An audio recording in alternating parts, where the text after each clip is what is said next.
Hello everyone, welcome to our channel. So guys, हम लोगों ने क्लास 11 का चैप्टर स्टार्ट किया था जो कि था basic principle of the organic chemistry. So आप लोगों को उसका फर्स्ट पार्ट समझ में आया और अच्छा भी लगा हो। ठीक है, आज हम लोग उसके आगे का चैप्टर जो है हम लोगों का क्लास 11 का 14 नंबर का जो चैप्टर है उसके आगे का पोर्शन पढ़ेंगे, जो कि होगा हम लोगों का classification of the organic compound. ठीक है, so in the classification of organic compound जब क्लासीफाई करने की ज़रूरत क्यों पड़ी, तो मेनली जब क्लासिफिकेशन स्टार्ट हुआ था तब 27 मिलियन नॉन ऑर्गेनिक कंपाउंड की डिस्कवरी हुई थी। ठीक है, तब तक के हम लोग को 27 मिलियन ऑर्गेनिक कंपाउंड हम लोग उनको जानते थे, तो उन सब की स्टडी एक साथ करना तो बहुत ही ज़्यादा इम्पॉसिबल था। ठीक है, सो उन्होंने क्या कर दिया, उसका क्लासिफिकेशन कर दिया। सो मेन जो classification of the organic compound है वो सबसे पहला है base on structure, base on structure, and second है बेस ऑन फंक्शनल ग्रुप।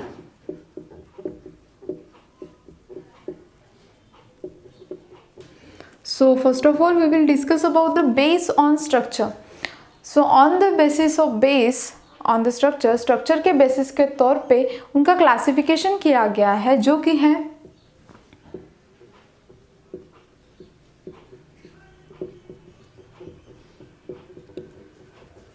पहला है ऑर्गेनिक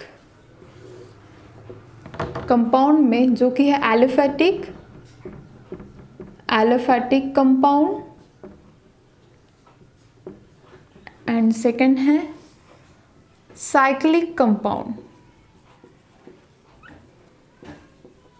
इस एलिफेटिक कंपाउंड को सेकंड नाम दिया जाता है अली या फिर a cyclic compound, acyclic compound, या फिर बोला जाता है ओपन चेन कंपाउंड, या फिर open chain compound. Cyclic compound को हम लोग और नाम दे सकते हैं, जैसे कि साइक्लिक हो गया, ये ओपन चेन कंपाउंड नहीं रहता, क्लोज चेन कंपाउंड बोल सकते हैं हम लोग इसको, क्लोज चेन कंपाउंड। ठीक है, then cyclic compound are classified into two types, that is the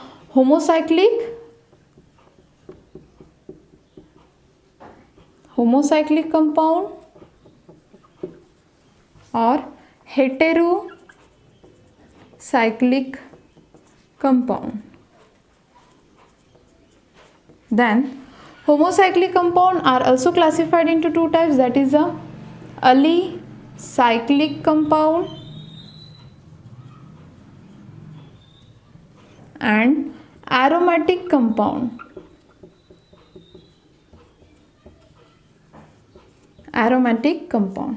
And then hetero compound are classified into the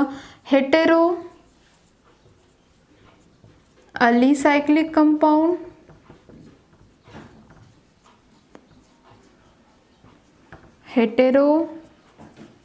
aromatic compound.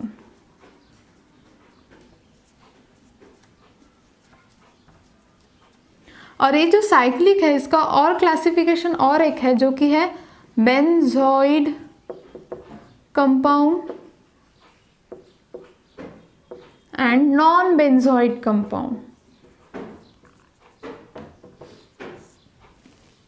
ठीक है, so mainly on the basis of the structure, organic compound are classified into two types, that is the aliphatic compound and the cyclic compound. Then cyclic compound are classified into the homocyclic compound and the heterocyclic compound. Homocyclic compound are classified into the aliphatic compound and the aromatic compound, and the heterocyclic compound are classified into the heteroalicyclic compound and the heteroaromatic compound. Clear?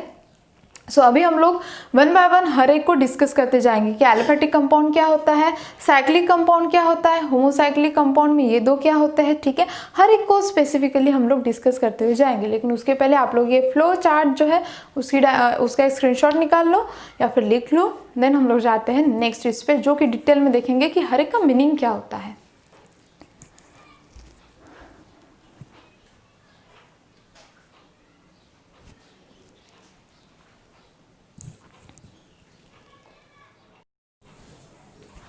So guys अभी हम लोग discuss करेंगे एलोफेटिक compound किसको बोला जाएगा and the cyclic compound किसको बोला जाएगा। सो इन द एलोफेटिक कंपाउंड दोज या फिर these compound in which the long continuous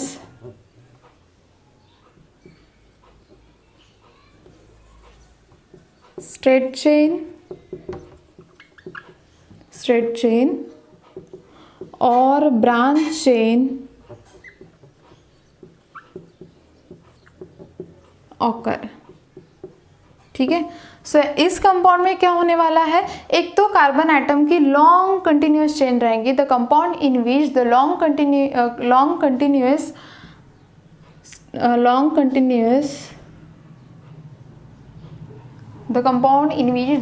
continuous straight chain और the branch chain of carbon atom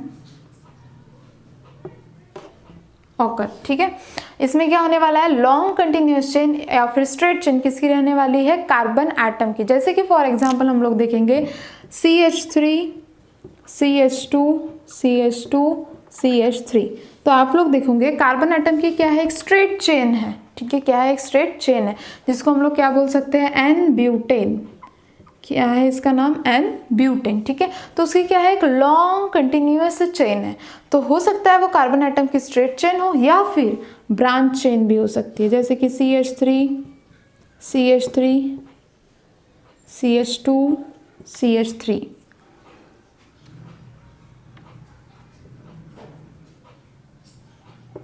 ठीक है, CH2 CH3। So long continuous chain भी हो सकती है या फिर क्या हो सकता है, उसमें ब्रांच चेन भी हो सकती है। ठीक है, सो कार्बन एटम एक दूसरे की क्या बनाएंगे, लॉन्ग कंटिन्यूअस चेन बनाएंगे, पर वो एक दूसरे को अटैच नहीं होंगे, क्लोजली पैक नहीं होंगे। ठीक है, तो ये किसका एग्जाम्पल था, एलोफेटिक कंपाउंड का। But in the cyclic compound या फिर क्लोज चेन कंपाउंड, ठीक है, the carbon atom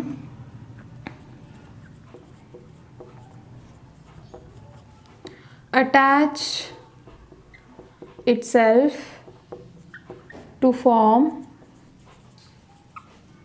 the ring like structure। ठीक है, ring like structure with or without hetero atom। हो सकता है इसमें हेटेरो एटम प्रेजेंट हो या ना हो। ठीक है, तो कार्बन एटम क्या करेंगे, एक दूसरे के साथ अटैच होंगे और अटैच करने के बाद यहाँ पे एक तो हम लोगों को क्या देंगे, रिंग लाइक स्ट्रक्चर देंगे। ठीक है, अब वो रिंग लाइक स्ट्रक्चर में विथ और विदाउट द हेटेरो एटम हो सकता है, मतलब वहाँ पे हेटेरो एटम प्रेजेंट हो भी सकते हैं या फिर नहीं भी हो सकते, जैसे कि नाइट्रोजन, ऑक्सीजन। ठीक है, ये हेटेरो एटम्स उसमें प्रेजेंट हो भी सकते हैं और या फिर नहीं भी हो सकते हैं। ठीक है, सो पहला क्लासिफिकेशन किसमें था, aliphatic compound and the cyclic compound. अभी हम लोग साइक्लिक कंपाउंड में जो था होमोसाइक्लिक एंड द हेटेरोसाइक्लिक, उसके बारे में डिस्कस करेंगे, लेकिन उसके पहले आप लोग एक इसका स्क्रीनशॉट निकाल लो।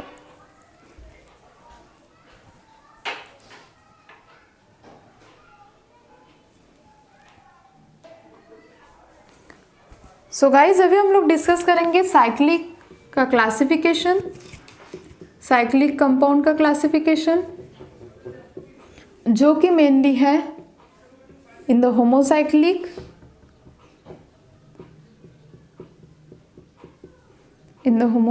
compound and heterocyclic compound।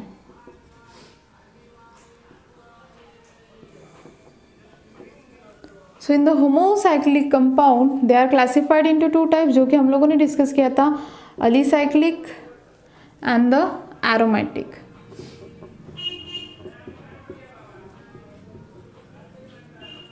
alicyclic compound and the aromatic compound। ठीक है, सो होमोसाइक्लिक कंपाउंड मतलब क्या होगा, these are the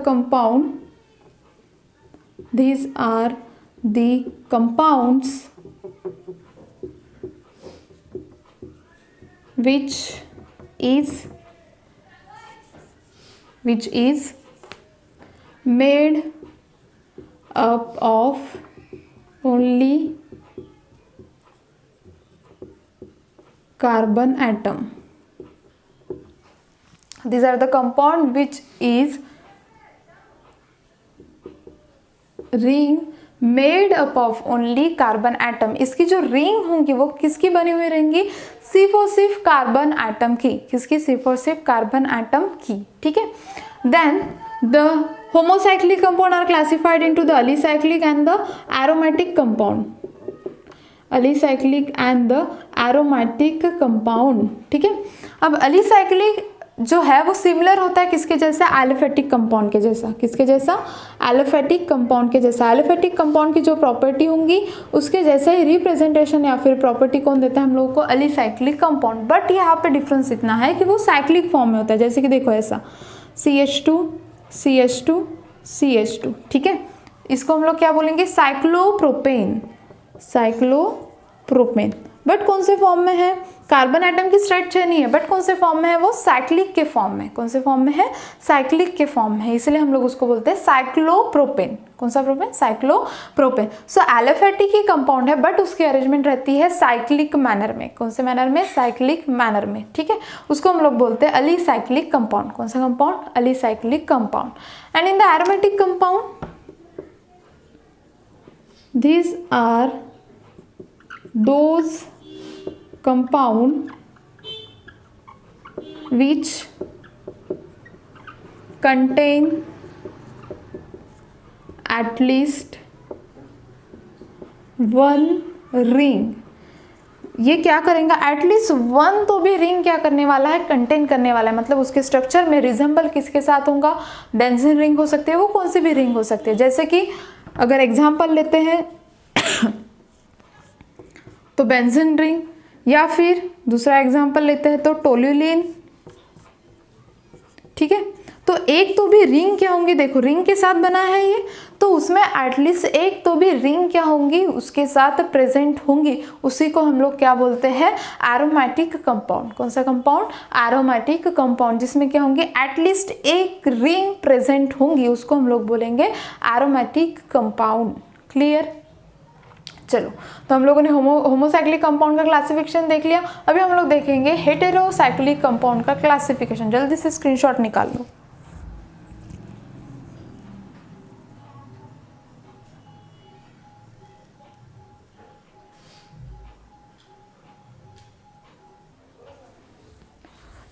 so guys अभी हम लोग डिस्कस करेंगे हेटेरोसाइक्लिक कंपाउंड के बारे में.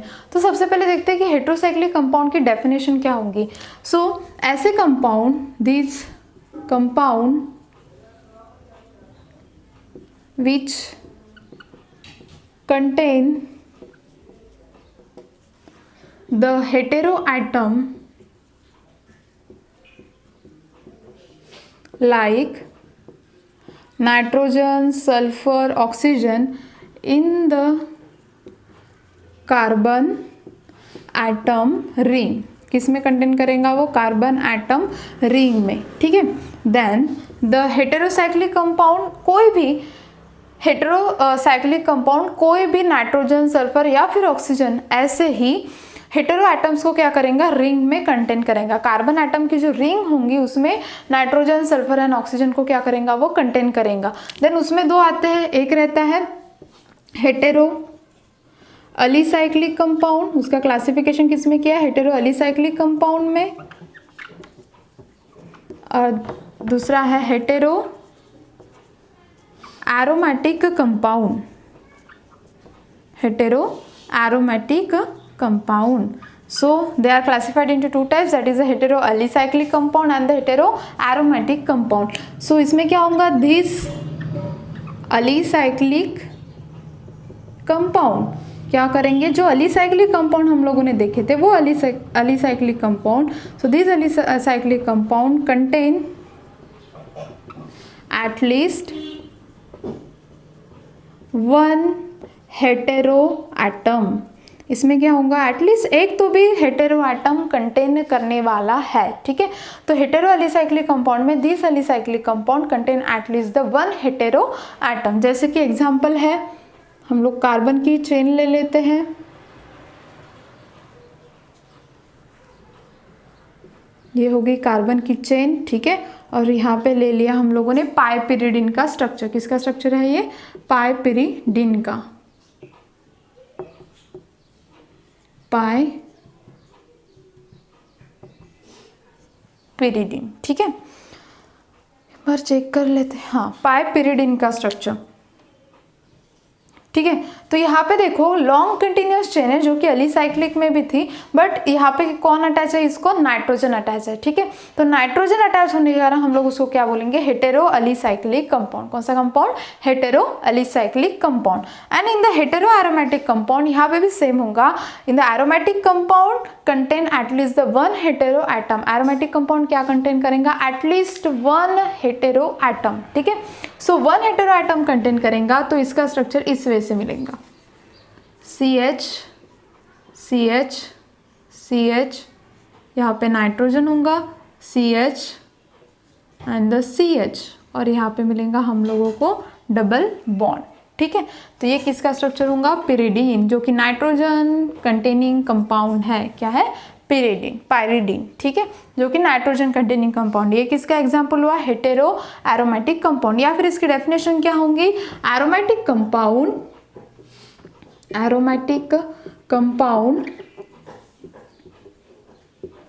Contain at least one hetero atom. इसी को हम लोग क्या बोलेंगे? हेटेरो एरोमेटिक कंपाउंड, ठीक है। और उसका एग्जांपल क्या है? पाइपिरिडिन, ठीक है। सो पिरिडिन। सो देखो cyclic compound are classified into the homocyclic and the heterocyclic. Heterocyclic compound में हम लोगों ने देखा था कि यहाँ पे इंक्लूड किसको किया जाता है? हेटेरो एटम को, जो कि कौन से है? Oxygen, nitrogen and the sulphur. Then hetero alicyclic compound and the hetero aromatic compound. फिर से जो हम लोगों का हेटेरोसाइक्लिक कंपाउंड है उसको क्लासिफाई किया गया hetero alicyclic compound and the hetero aromatic compound. Hetero alicyclic compound मतलब एलिसाइक्लिक कंपाउंड में एक एटलीस्ट वन तो भी हेटेरो एटम प्रेजेंट होना चाहिए, उसको हम लोग बोलेंगे hetero alicyclic compound. And hetero aromatic compound में एक एटलीस्ट क्या करेगा? Aromatic compound at least one hetero atom contain करेगा, उसको हम लोग क्या बोलेंगे? हेटेरो एरोमेटिक कंपाउंड, जिसका एग्जांपल है पाइरिडीन। क्या है? पाइरिडीन। क्लियर? देन अभी हम लोगों का सिर्फ एक ही क्लासिफिकेशन बाकी है, जो कि है benzoid and the non benzoid compound, ठीक है, वो देखते हैं। उसके पहले इसका एक स्क्रीनशॉट निकाल लो।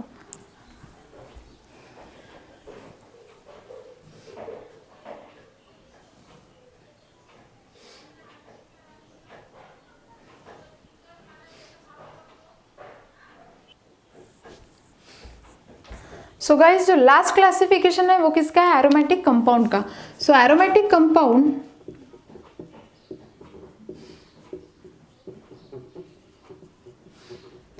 are classified into two types, that is the benzoid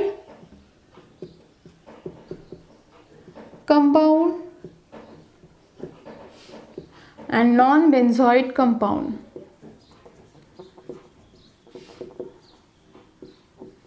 Benzoid compound and the non-benzoid compound, ठीक है। सो बेंजोइड कंपाउंड को बोला जाता है जो कि क्या कंटेन करता है? At least the one benzene ring. इसमें एक बेंजीन रिंग तो भी क्या होती है? प्रेजेंट होती है, जिसका एग्जाम्पल है एनिलीन। एटलीस्ट उसमें क्या है? एक बेंजीन रिंग तो भी क्या है? प्रेजेंट है, NH2। इसको हम लोग क्या बोलेंगे? Benzoid compound. कौन सा compound? Benzoid compound. Non benzoid की अगर बात करोगे तो जिसका एग्जांपल यहाँ पे एरोमेटिक बेंजीन रिंग को ना यूज करते हुए यहाँ पे सिर्फ एरोमेटिक रिंग बनाई जाती है। कौन सी रिंग बनाई जाती है? एरोमेटिक रिंग, जैसे कि ऐसे।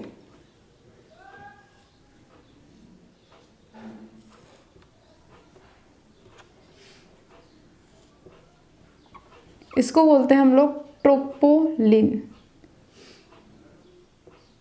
ठीक है, ट्रोपोलिन या फिर ट्रोपॉन,